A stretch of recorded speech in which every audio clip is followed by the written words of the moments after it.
अस्सलाम वालेकुम दोस्तों, आप लोग देख रहे हैं तलाशी रोज़गार। मैं हूं आपका होस्ट असलान शहजाद। दोस्तों, तलाशी रोज़गार में हम बात करते हैं डिफरेंट जॉब्स के बारे में, बिजनेस टॉक्स के बारे में, एंटरप्रेन्योरशिप के बारे में। दोस्तों, बेसिकली आज हम जो टॉपिक डिस्कस करने जा रहे हैं बड़ा इंपॉर्टेंट टॉपिक है। बेसिकली आज हम डिस्कस करेंगे मोबाइल की दुनिया को, कि मोबाइल जो है उसका बिज़नेस कैसे होता है। अगर हम अपने इर्द गिर्द देखें तो हमें माशरे में बहुत से लोग ऐसे नज़र आते हैं जो बेसिकली बिज़नेस का काम, मोबाइलों का काम कर रहे हैं। आप अगर थोड़ा सा गौर करें तो चाइना से लेके इंपोर्ट करके, या पाकिस्तान की मैन्युफैक्चरिंग से लेके, होलसेल डीलर से लेके, एक रिटेल शॉपकीपर से लेके और रिपेयरिंग तक लोग कमा रहे हैं, पैसे कमा रहे हैं। पाकिस्तान में बिलियन ऑफ डॉलर्स की मोबाइल से रिलेटेड ट्रांजेक्शन होती हैं, लोग इसमें बिज़नेस कर रहे हैं और हमारे जो जीडीपी में इसकी कंट्रीब्यूशन बहुत ज़्यादा है। तो बेसिकली आज हमारे साथ मौजूद है एक मोबाइल के जो एक यंग एनर्जेटिक बिजनेसमैन मौजूद हैं, आमिर भाई मौजूद हैं। बेसिकली इनका 12 साल का एक्सपीरियंस है मोबाइल का, और माशाल्लाह मज़े की बात यह है कि ग्रेजुएट हैं, ये यूनिवर्सिटी ग्रेजुएट हैं। अमूमन देखने में यह है कि मोबाइल की जो बिज़नेस इंडस्ट्री है इसमें मैक्सिमम लोग जो हैं वो इतने ज़्यादा पढ़े लिखे या ग्रेजुएट नहीं होते, लेकिन माशाल्लाह अब एक ट्रेंड चेंज हो रहा है, मार्केट में पढ़े लिखे बिजनेसमैन आ रहे हैं, माशाल्लाह ग्रेजुएट हैं। इनसे डिस्कस करेंगे, इनका 12 साल का एक्सपीरियंस है।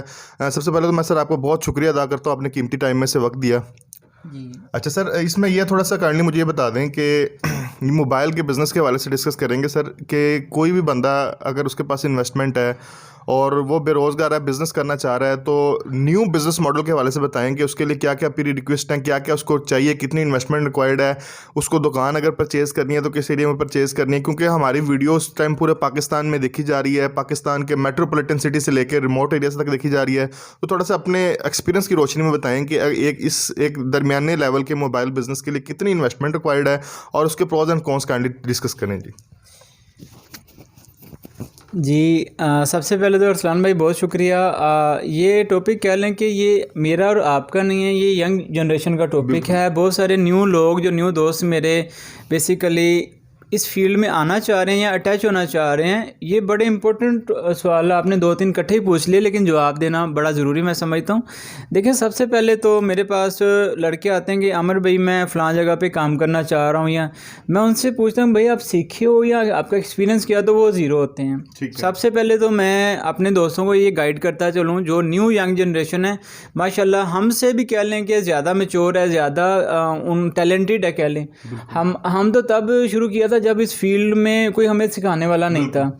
तो अब तो माशाल्लाह ये टेक्नोलॉजी खुद सिखा रही है बंदों को। मैं अपनी यंग जनरेशन को ये मैसेज देना चाहूँगा कि सबसे पहले मेरे दोस्तों, इन्वेस्टमेंट भी है बेशक आपके पास, सबसे पहले आप सीखें।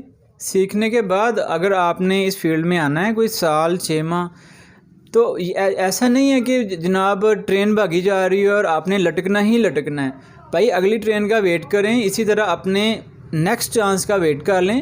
अब बहुत सारे मेरे दोस्त हैं कोशिश करते हैं यार भाईजान शॉप खाली हो रही है, मौका भी अच्छा है, स्पोर्ट भी अच्छी है, हम ले लें, जबकि वो सीखे नहीं होते। बगैर सीखे वो शॉप लेंगे तो क्या करेंगे, फ्लॉप होंगे। तो मेरी सब दोस्तों से मशवरा है, सब दोस्तों से मेरी रिक्वेस्ट है कि अगर आप इस फील्ड में आना चाहें, सबसे पहले कोई एक काबिल उस्ताद लें जो खुद एक्सपीरियंस्ड हो। उसके बाद जो है वो आप इस फील्ड में, जब तक आपका उस्ताद आपको इजाज़त ना दे, रहनुमाई ना करें, आप इस फील्ड में खुदारा ना आए, पहले सीखें और फिर करें। जस्ट मोबाइल्स की नहीं, कोई भी फील्ड हो। ठीक है। अच्छा सर, काइंडली मुझे गाइड करें, मुझे बताएं मेरे दोस्तों को जो वीडियो देख रहे हैं। अच्छा सर, आपने कहा कि इसमें सबसे जो बुनियादी चीज़ है वो आपका एक्सपीरियंस है, आपने एक्सपीरियंस गेन करना है और उस्ताद ढूंढना है। अच्छा सर, ये थोड़ा सा बड़ा नाजुक और क्रिटिकल मामला है। अच्छे उस्ताद की तलाश कैसे की जाए, यहाँ पे आके बहुत से लोग थोड़ा सा कंफ्यूज हो जाते हैं। अच्छा सर, एक ये भी हेजेमनी है मार्केट में, लड़के जिस उस्ताद के पास काम सीखने जाते हैं वो नो डाउट बहुत अच्छे उस्ताद भी होते हैं, कुछ ऐसे उस्ताद भी होते हैं कि जो कहते हैं कि यार अगर ये मेरे मार्केट में मेरे कंपटीशन पे आ जाएगा, मैंने इसे गुर्स खा दिए, तो मेरे मुकाबले पे दुकान खोल लेगा, तो डेफिनेटली मेरे बिज़नेस पे भी इसका इम्पैक्ट पड़ेगा। अच्छा सर, एक उस्ताद की, या इसमें मेरे ख्याल में मुर्शद ही कहना होगा, क्योंकि जिसने आपको रोज़ी कमानी सिखानी है इस मामले का, उसने गुर्स खाने हैं आपको। उस्ताद की तलाश के हवाले से थोड़ा सा गाइड कर दें कि अब देखें वीडियो देखने वाले सर कुछ ऐसे भी होंगे जिनके शायद कोई देहात में देखी जा रही है, छोटा टाउन है, यहाँ बड़े मोबाइलों की दुकान नहीं, लेकिन वो बड़ा सेटअप करना चाह रहा है, तो डेफिनेटली वो कुछ बड़े शहर में, डिस्ट्रिक्ट में, या लाहौर या पिंडी या सरगोदा जाके किसी बड़ी दुकान पे कैसे जाए। और आया वो किसी को अगर रिक्वेस्ट करता है कि काइंडली मुझे अपने पास रख लें, तो सर अब देखें आपके पास भी अगर कोई आता है, आप कहता है कि मुझे शागिर्दी में ले लें, तो क्योंकि हालात ऐसे हैं आप उसको बगैर इन्वेस्टिगेशन के शागिर्दी में नहीं लेंगे, कोई चोरी वगैरह 100 मामला होते हैं। ये इसके हवाले से थोड़ी सी रोशनी डाल दें, ये बड़ा नाजुक सा मामला है, काइंडली प्लीज़।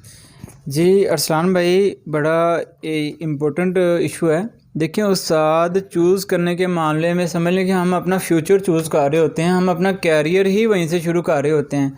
उस्ताद आपने चूज़ करना है तो हमेशा मुखलिस चूज़ करना है। आपने ये नहीं देखना कि इसकी शॉप गट्टे से अटी हुई है या बहुत हाई फाई है। उस्ताद वो लेना है जो एक्सपीरियंस्ड भी है और ईमानदार भी है और आपके साथ मुखलिस भी है। अब मैं आपको अपना थोड़ा सा एक्सपीरियंस बताता चलूँ कि मैं सबसे पहले जैसे कि मैंने पहले बताया कि मेरी दफ़ा ये चीज़ें इतना कुछ नहीं था, इतनी अपॉर्चुनिटीज़ नहीं थी, लेकिन क्या था कि मेरे एक लगन थी कि मैंने करना है। डू और डाई का ऑप्शन था मेरे पास। एक साल पूरा मैंने कभी इंस्टीट्यूट में धक्के खाए, कभी जनाब किसी शॉप पे जाके कोई मामलात किए, लेकिन बिल आखिर मुझे ढूंढने से एक ऐसे काबिल उस्ताद मिल गए जिनकी शॉप बहुत हाई फाई नहीं थी। इवन के उन्होंने जब कहा कि यार मैं रिपेयरिंग भी सिखाऊंगा और मैं आपसे 5000 भी पर मंथ लूँगा, मैंने एक्सेप्ट किया। मुझे पता था कि मेरा फ्यूचर इस बंदे के साथ यहीं से शुरू हो रहा है और मुझे वो 5000 रुपये आज मैं देखूँ तो मेरे कह लेंगे कैरियर के हिसाब से वो बहुत कम अमाउंट थी। हमेशा इन्वेस्टमेंट या फ़ीस आप वहाँ पर दें जहाँ पर आपको प्रैक्टिकली कुछ सीखने को मिल रहा है। इंस्टीट्यूट में धक्के खुदारा मत खाएँ, वहाँ पर बैठें जहाँ पर आप प्रैक्टिकली तौर पे उस्ताद आपको कह लेंगे कलम पकड़ के खुद लिखना सिखा रहा है कि भाई इसको ऐसे करें या ये मामला करें, वो असल चीज़ होती है। ठीक हो गया। अच्छा सर, एक बड़ा इंपॉर्टेंट क्वेश्चन है इस टाइम पे। आपने भी ऑब्जर्व किया, डेफिनेटली आपकी फील्ड है, मैंने भी देखा है। मैं हाल रोड चक्कर लगता है तो वहाँ पे बड़े बड़े लगी हुई हैं जी, फलां रिपेयरिंग सेंटर, रिपेयरिंग सीखें इतने कमाएं, और लोगों का ट्रैक किया जाता है और लड़के भागा भाग जाते हैं पूरे पंजाब से, बेचारे अपने बोरी बिस्तरा बांध के जाते हैं। सीखने के बाद वो फिर ज़ीरो होते हैं। इसी तरह अगर बात की जाए तो taffeta, technical education vocational training authority, basically जो गवर्नमेंट ऑफ पंजाब का एक अदारा है, उन्होंने भी मोबाइल रिपेयरिंग से रिलेटेड बिजनेस इंट्रोड्यूस करवाए हैं। लेकिन सर, अलमिया ये है कि जो अगर हम पब्लिक या प्राइवेट सेक्टर की बात करें, जो हमारे अदारे बने हुए हैं, नो डाउट गवर्नमेंट इस चीज़ को समझती है कि मोबाइल फ़ोन एक बहुत बड़ी इंडस्ट्री है, इसकी रिपेयरिंग बहुत बड़ी इंडस्ट्री है। इवन पाकिस्तान से मोबाइल रिपेयरिंग के जो एक्सपर्ट्स हैं वो यूएई जाते हैं, बाहर के मुल्कों में जाते हैं और बड़ा अच्छा ज़र मुबादला कमा के पाकिस्तान में भेजते हैं। अच्छा सर, यहाँ पे मसला इस चीज़ का आ रहा है कि पब्लिक और प्राइवेट सेक्टर में इंस्टीट्यूट्स मौजूद हैं जो आपको mobile repairing, mobile dealing, mobile shop management से रिलेटेड तमाम चीज़ें सिखाते हैं, लेकिन सर वहाँ के सीखे हुए बच्चे में और एक धक्के खा के, जिस तरह आपने बताया कि आपने एक छोटी सी दुकान पे उस्ताद को 5000 रुपया जेब से देके सीखा और माशाल्लाह आप आज एक कामयाब एंटरप्रेन्योर हैं और एक अच्छा बिजनेस कर रहे हैं। तो सर काइंडली ये बताएं, इसके ऊपर रोशनी डालें, थोड़ा सा गाइड करें, क्योंकि मेरे वीडियो देखने वाले बहुत से ऐसे दोस्त होंगे जो यकीनन किसी इंस्टीट्यूट में गए होंगे और शायद वहाँ से कामयाब हुए हों और शायद कामयाब ना हुए हों। तो इस हवाले से थोड़ा सा गाइड कर दें कि आप किस चीज़ को ज़्यादा फोकस देते हैं, कि आप किसी इदारे में जाके ट्रेंड हों या किसी आप उस्ताद के थ्रू ट्रेंड हों। थोड़ा सा इसमें थोड़ा सा काइंडली गाइड कर दें। जी अरसलान भाई, बिल्कुल एक कह लें कि अच्छा, ये वो चीज़ें हैं कि कारोबार की बिगनिंग से रिलेटेड बातें हो रही हैं कि आपने जब बिगनिंग करनी है, कारोबार का आगाज़ करना है, तो ये मसाइल सारे दोस्तों को दरपेश आ रहे होते हैं। देखें, मेरे आपसे रिक्वेस्ट है, किसी भी अदारे में या किसी भी इंस्टीट्यूट में जाने से बेहतर है कोई अच्छा उस्ताद ढूंढें। बड़े शहरों में या आपके छोटे शहर में भी फ़र्ज़ कर लें कि 20 दुकानें हैं ना एक शहर में, तो 20 में से एक बंदा आपको ऐसा मिल ही जाएगा जिसको आप समझ सकते हैं कि यार ये मेरे काम का बंदा है। ऐसा होता है, सारे बुरे भी नहीं होते, सारे अच्छे भी नहीं होते। बात वही है, मतलब परस्त बंदा नहीं चाहिए, हमें मुखलिस उस्ताद चाहिए जो हमें सिर्फ रहनुमाई करे, ना कि अपना फ़ायदा उठाना शुरू हो जाए। आपने उस्ताद तभी तक होता है जब वो आपको आपके मतलब का नॉलेज दे रहा होता है। उस्ताद बिल्कुल, आपकी बात ये भी ठीक है कि बहुत सारे उस्ताद ऐसे हैं कि वो ये नहीं चाह रहे होते कि ये मेरी कंपटीटर आए या कह लें कि मेरे मद्दे मुकाबल जो है भी कर रहे होते हैं बहुत ज़्यादा अपने शागिर्दों को एक्सप्लॉयटेशन। तो इसके लिए ना मैं आपको यहाँ पर एक बड़ी काम की और गुर की बात बताता चलूँ कि आप बजाय, जैसे कि हम बैठे हैं हरनाला खुर्द में, हरनाला खुर्द में आपको, अगर आप इसी सिटी के हैं तो मेरा नहीं ख्याल कि आपको कोई बड़ा मुखलिस बंदा मिलेगा। आप मूव करें उकाड़ा, आप उकाड़ा किसी अच्छी शॉप पे या फ़र्ज़ कर लें किसी भी दुकान पे भी कोई मुखलिस बंदा आपको मिल लेता है ना, कोई नमाजी पढ़ेगी, तो आप वहाँ पर जाके बैठें। आप आने जाने के एक्सपेंस अफोर्ड करें, बजाय इसके कि आप इंस्टीट्यूट में धक्के खाएं और इंस्टीट्यूट में फ़ीसें भी हैवी भरें।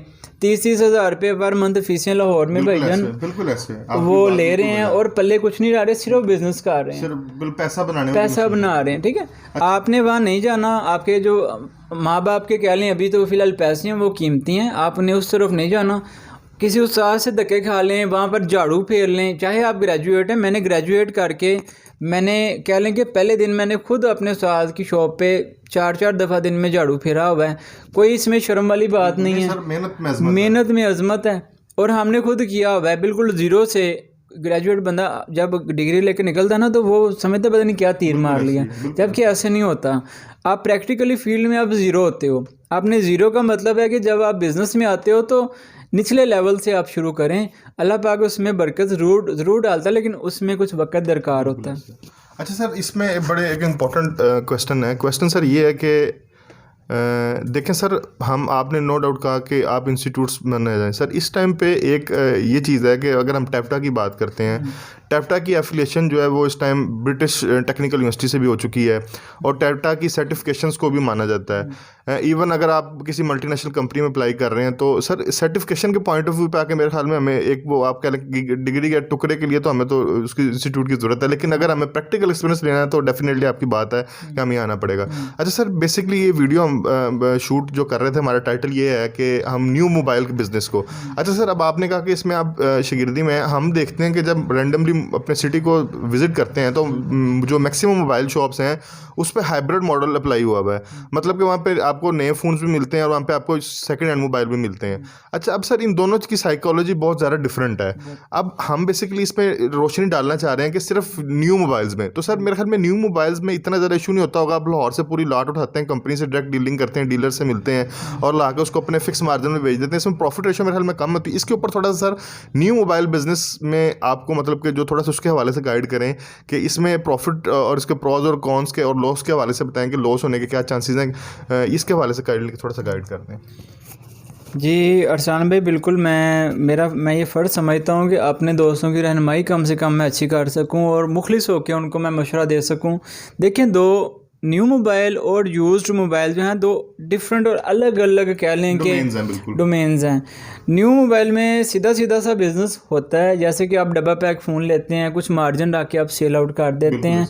इसमें ना आपको प्रॉब्लम है ना कस्टमर को, लेकिन इसमें इशू ये आ रहा है, इसमें कंपटीशन बहुत ज़्यादा है। ठीक है, कंपनी के टारगेट्स अचीव करने के लिए मेरे बहुत सारे मोबाइल फेलोज़ ऐसे हैं कि वो पूरों में जो है वो सेल आउट जो है वो करने पे मजबूर हो रहे होते हैं कि सिर्फ क्या है कि कंपनी में हमारी क्या लें कि रेपुटेशन ठीक रहे। तो कंपटीशन की वजह से आके तो बहुत सारे लोग इसमें कोई अच्छा खासा गेन नहीं कर रहे, जबकि मोबाइल शॉप्स के किराए आम बाकी शॉप से ज़्यादा हायर हो रहे हैं, ज़्यादा एक्सपेंस भी ज़्यादा हैं आम किसी भी शॉप से। ठीक है, जबकि लेकिन यहाँ पर एक पॉइंट की बात मैं आपसे शेयर करता चलूँ कि आपने अगर न्यू का काम करना है बिल्कुल करें, आप अपना प्रॉफिट मार्जिन रख के फिर सेल आउट करें। लेकिन न्यू मोबाइल किसी ऑथेंटिक जगह से लेने हैं, किसी चलते फिरते बंदे से आप न्यू मोबाइल भी लेंगे तो आपके लिए कानूनी तौर पे प्रॉब्लम बनेगी। या तो किसी कंपनी के साथ आईडी लेके डायरेक्ट काम करें, अगर नहीं तो कम से कम अपने सिटी में कोई ऐसा होलसेलर ढूंढें जो आपको डज ना लगाए, जो आपके साथ सही चले। या ऐसे सेलमैन भी मैं जानता हूँ जो हमारे सिटीज़ में आते हैं कि वो रेगुलर आ रहे हैं और वो हमें डज नहीं देंगे। अदरवाइज़ अगर आप 1 या 2 या 5 मोबाइल दाएं से पकड़ लिए, 5 मोबाइल बाएं से पकड़ के काम कर लिया, ये गलत बात है। आपको कल को रिकॉर्ड मेंशन करने में आपको अच्छी खासी प्रॉब्लम हो सकती है। और यूज़ का सवाल अभी आप कर लें। अच्छा सर, मुझे काइंडली ये बताएं, अभी थोड़ा सा मुझे बताएं कि आजकल हमने ये देखा है कि जिस तरह ओप्पो है या वीवो है, जब आप उनकी ज़रा उनसे माल उठाते हैं तो आपको आपकी जो दुकान की डेकोरेशन है वो उसके हवाले से आपको स्पॉन्सर करते हैं, आपको काउंटर्स मिलते हैं, फ्लोरिंग देते हैं, वो सीलिंग देते हैं। इसके अलावा आपके बाहर के जो डिस्प्ले मेन आपके जो जिससे आपकी शॉप की डिस्प्ले हो रही होती है, आपके जो फ्लेक्सीज हैं या हाई क्वालिटी के उनके जो लाइट्स वो बनवा के देते हैं स्पेशल, वो सारा स्पॉन्सर कर रहे होते हैं। तो उस हवाले से बताएं कि फिर तो खर्चा आपका बहुत ज़्यादा कम होगा। शुरू में डेफिनेटली आपने दुकान अगर रेंट पे लेनी है, उसकी पगड़ी भी होगी, सिक्योरिटी होगी, को आपको प्रॉपर्टी डीलर को भी पैसे देने पड़ेंगे, फिर दुकान के लिए आपको अपने काउंटर्स या रैक्स तैयार करवाने हैं, कुछ सिटिंग अरेंजमेंट भी करनी है। अगर आप अच्छे लेवल पर जा रहे हैं, एयर कंडीशन भी लगवाना है, तो थोड़ा सा इस हवाले से बता दें कि जो इस पॉइंट ऑफ व्यू से वीडियो देख रहे हैं कि जो बिल्कुल एक अच्छी मोबाइल शॉप बनाना चाहते हैं, इसमें अच्छी सी फ्लोरिंग हो, बड़ा अच्छा सोफिस्टिकेटेड एनवायरनमेंट हो, तो उस हवाले से थोड़ा सा गाइड कर दें कि वो अगर इस तरह की इन्वेस्टमेंट करते हैं तो अंदाजन कितना उसके ऊपर एक्सपेंडिचर स्टार्ट में आएगा। सिर्फ डेकोरेशन के हवाले से थोड़ा सा बता दें इसमें, और कॉस्ट भी बता दें कि उनको अगर ऐसी दुकान पर कम से कम कितने मिलियंस कम फिर वो मोबाइल फ़ोन रखने पड़ेंगे, और किस वो फिर सिर्फ स्मार्टफोन में डील करें या उसमें एसेसरीज़ में भी करें, ये थोड़ा सा इस हवाले से अपनी ओपिनियन दे दें प्लीज़। अरसलान भाई, अगर आपने न्यू शॉप बनाना चाह रहे हैं ना, या अगर आप कारोबार में, पॉइंट है कारोबार में आना। डिग्री ले लिया आपने, आप खुशकिस्मत हैं, आप के वालिदैन ने अफोर्ड किया और आपने डिग्री लेके आप यहाँ तक आ गए। अब बात ये कि आप कारोबार में आना चाह रहे हैं, कारोबार कोई भी है मोबाइल के अलावा भी, आपको सबसे पहले अरसलान भाई अपनी मैं मारनी पड़ेगी। बिल्कुल ऐसा। मैं ख़त्म करके बैठेंगे। आपने ये कतन नहीं करना कि मेरी आते ही मार्केट में रेपो बन जाए, मैं आते ही छा जाऊं, गलत बात है। सबसे पहले मार्केट को समझें, मार्केट के हालातों वाक़यात को देखें। इन्वेस्टमेंट भी हमेशा रुख देकर की जाती है कि हवा किधर की चल रही है, फिर इन्वेस्टमेंट की जाती है। इसी तरीके से अपनी जब कारोबार में मैं मारेंगे ना, मैं मारने के से मुराद ये कि आप ज़ीरो से 1 पे आएंगे। ज़ीरो से 1 पे आने के लिए आपको अच्छे उस्ताद के साथ साथ अच्छे गाइडर की भी ज़रूरत है। कम से कम 2, 4, 5 बंदों से मशवरा करें और फाइनली आप पॉइंट फिर वहाँ पर डिसीजन लें कि अब मुझे यहाँ से और ऐसे स्टार्ट करना चाहिए। अरसलान भाई, बिल्कुल कंपनीज शॉप से डेकोरेट करके देती हैं, कोई शक नहीं है, लेकिन कंपनीज बदले में आपसे उसका मुआवजा लेती हैं। मुआवजा इस तरीके से कि फ़र्ज़ कर लें ओप्पो कंपनी है ना, वो आपसे टारगेट लेती है कि भाईजान ये 100 यूनिट है मेरे, डिफरेंट मॉडल्स हैं, ये आपने सेल आउट करने हैं, बदले में ये एक डील होती है और बदले में वो आपको शॉप डेकोरेट कर रहे हैं। कंपनी ऐसा नहीं है कि अपनी जेब से कर रही है, कंपनी उसी बिज़नेस में से कह लें कि आपको आप पे लगा रही होती है। तो ठीक हो गया तकरीबन। अच्छा सर, मुझे काइंडली आपके टाइम का बहुत शुक्रिया। अच्छा मैं सर, ये माशाल्लाह आपका बहुत ज़्यादा एक्सपीरियंस है, इस पे इंशाल्लाह मज़ीद वीडियो शूट करेंगे आपके साथ। अच्छा दोस्तों, मैं आपको बताता चलूँ, बेसिकली भाईजान का एक चैनल है यूट्यूब पे जो उन्होंने अपने 12 साल के एक्सपीरियंस को लोगों के साथ शेयर किया है। आपका इनके भाई के जो चैनल का लिंक है मैं डिस्क्रिप्शन में दे रहा हूँ, आपसे रिक्वेस्ट है काइंडली आप जाएँ, इस लिंक पर क्लिक करें, इस चैनल को सब्सक्राइब करें, वीडियोज़ को वॉच करें। माशाल्लाह बहुत अच्छा कंटेंट बना रहे हैं। पाकिस्तान में कोई यूट्यूबर ऐसा नहीं है जो सिर्फ और सिर्फ मोबाइल फील्ड की इंडस्ट्री को लेकर उस पर बड़े अच्छे तरीके से, बड़े क्रिटिकल एनालिसिस करके जो भी उसमें बारीक चीज़ें हैं, तमाम चीज़ों को डिस्कस करते हैं। क्या प्रोज एंड कॉन्स हैं, क्या चैलेंजेस आ रहे हैं मोबाइल शॉप्स, तमाम से रिलेटेड बिजनेस करना, किस तरह बिजनेस करने के टिप्स क्या हैं, तमाम इंशाल्लाह आपको मालूमात जो आप सोच सकते हैं, जो आपको मसला दरपेश आ सकता है, आपको इंशाल्लाह इनके चैनल पर मिलेगी। डिस्क्रिप्शन में लिंक मौजूद है, काइंडली चैनल को लाजमी सब्सक्राइब कीजिए, शेयर कीजिए और अपने दोस्त अरसलान शहजाद को, अपने होस्ट को इजाज़त दीजिए। अस्सलाम वालेकुम।